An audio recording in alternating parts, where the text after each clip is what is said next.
Good evening, folks. Silver here. Today we have a story following a student of the arts and the mysteries of the rail girl of Shilling Hall. What did they experience? Let's find out.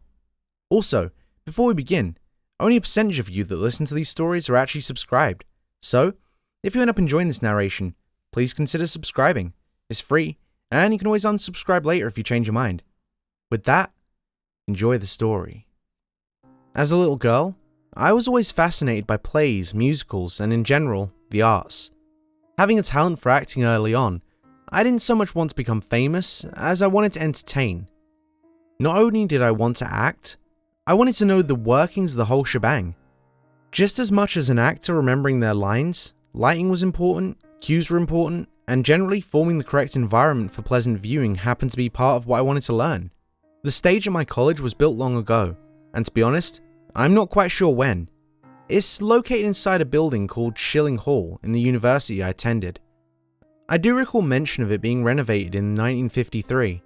It's very old-fashioned though, and it's meant to host live performances. There are rows upon rows of seats, and above it all is a huge balcony for other people to watch from. I've never seen the place packed, but I'm hoping the next time I act, it will be. There are all kinds of rumors that the place is haunted, but of course, I've never seen any evidence, and being the type of person I am, I won't believe anything until I see it.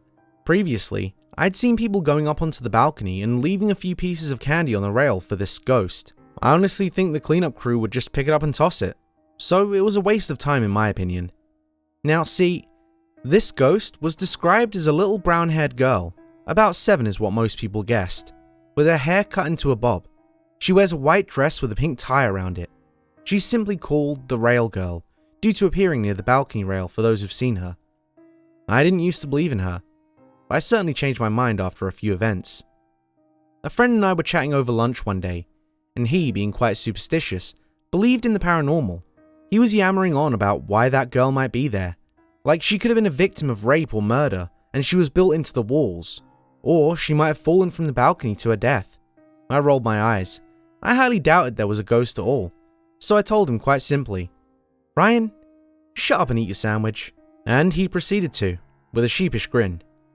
He knew I didn't believe him, but he always came to me with his harebrained ideas. As time passed, I worked in the auditorium, cleaning things up and checking the stage.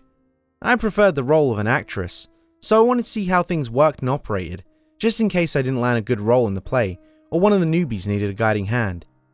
I was sweeping up the stage, although it wasn't really that much of a mess, but I wanted it looking great for the next performance. I thought I heard footsteps. I'll note that these were not the typical heavy footsteps that you would mention in most scary stories. It sounded like a child running. I stopped for a moment and heard nothing. I couldn't discern which direction it was coming from, so I assumed that Ryan had left a tape player on behind the curtain to give me some of that evidence that I would require to believe any of this. I didn't hear the sound anymore, but I still checked behind the curtains and in other areas where most wouldn't lend a glance to source for the sound. I found nothing. I spent a few times in that theatre alone, cleaning up and simply surveying the area for anything amiss. Most nights were mundane. Nothing happened. Any ideas of the rail girl left my mind. I did, however, realize that my cell phone went missing. I gave an annoyed little huff and started searching for it. I did know where I left it, and it wasn't there when I checked. I only found it when it began to glow and vibrate from a text I received. It was sitting on the arm of one of the chairs in the auditorium, and I knew that was not where I left it. That's not where the weirdness ends either. One night when I was going to get my things out of the dressing room after a rehearsal, I heard weeping. I froze in my tracks, only looking around to see if I could find the source. I shouted in anger at whoever was the cause of the sound. "Stop it! This isn't funny!" I admit, I was a little scared. The weeping stopped, but I still had that awkward feeling of being watched. Ryan and I were working together on the stage later. We were setting up for another play's rehearsal. He left a few pieces of candy on the rail, and I laughed to myself, viewing it as some sort of ritual sacrifice. As we were setting up, the fog machine started to run by itself. Ryan's eyes bulged and he ran to turn it off. It wasn't even on. Furthermore, it wasn't even plugged in. He decided that maybe 3 pieces weren't enough and scurried over to leave half the bag. Needless to say, I wasn't giggling anymore. A few nights later, I got on stage to practice with the others in the play. Ryan, who mostly just played minor roles and made props, as he was creative in that way, just spoke up to our leading lady. "Hey Karen, did you bring any candy for the rail girl?"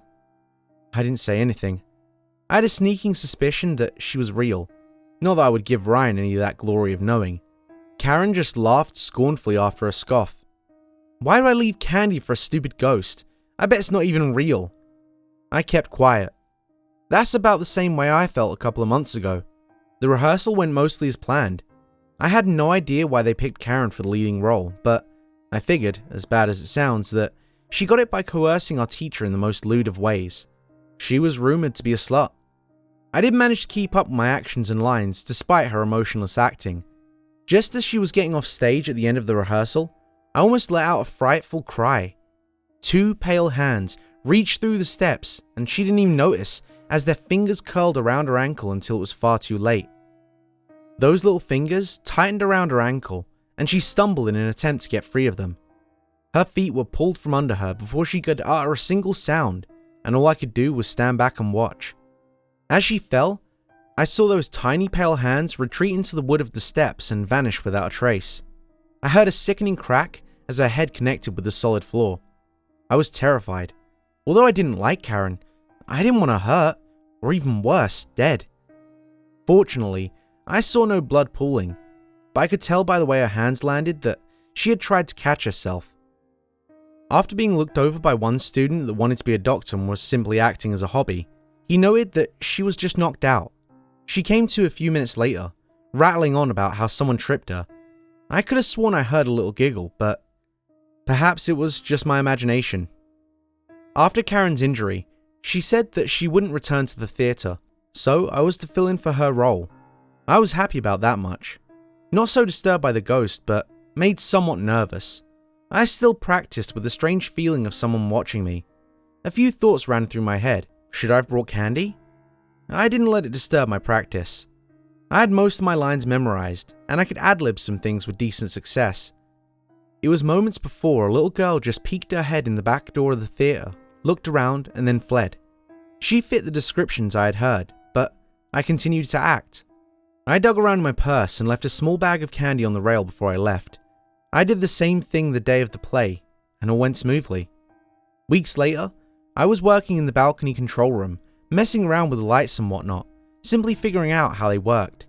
I was also reading a book and studying in there, simply because the girls that I shared a dorm with would probably be loud, drunk, and obnoxious at this hour.